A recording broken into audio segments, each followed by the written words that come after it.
Well, first of all, there has to be a basis for fasting and weeping. The Spirit of God moves through a people, and He can do so with a very limited amount of information. But at the same time, the sword of the Spirit is the Word of God. We must preach truth. We must put before men who God is so that they have a reason for weeping.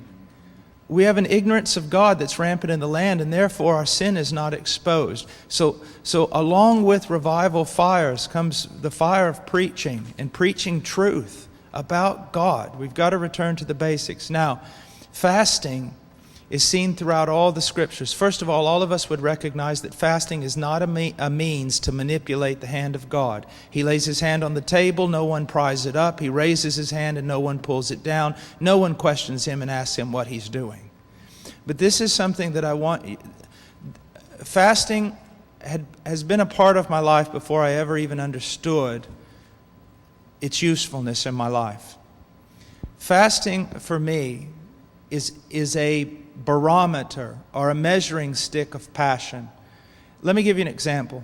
I love to hunt.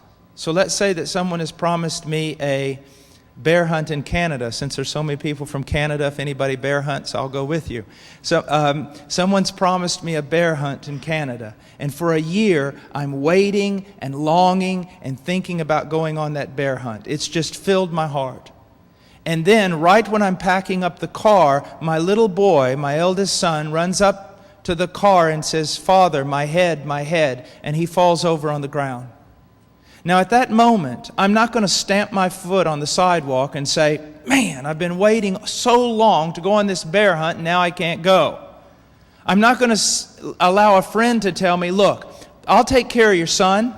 You just go ahead. You've been wanting to go on this bear hunt." No, at that moment, when my child grabs his head and falls to the ground, that bear hunt will be 1,000,000 miles away from me. And if someone were to even suggest that I go on that bear hunt, it would be just horrid, immoral.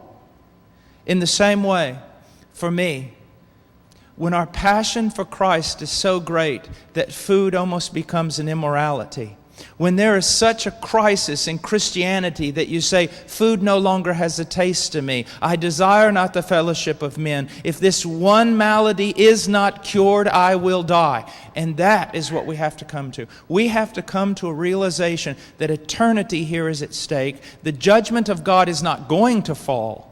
It has fallen. And we must recognize the dire need that we and our fellow humanity, the dire need that we are in. But again, that comes back to the preaching and the informing of the people. The law of God must be rediscovered in the temple.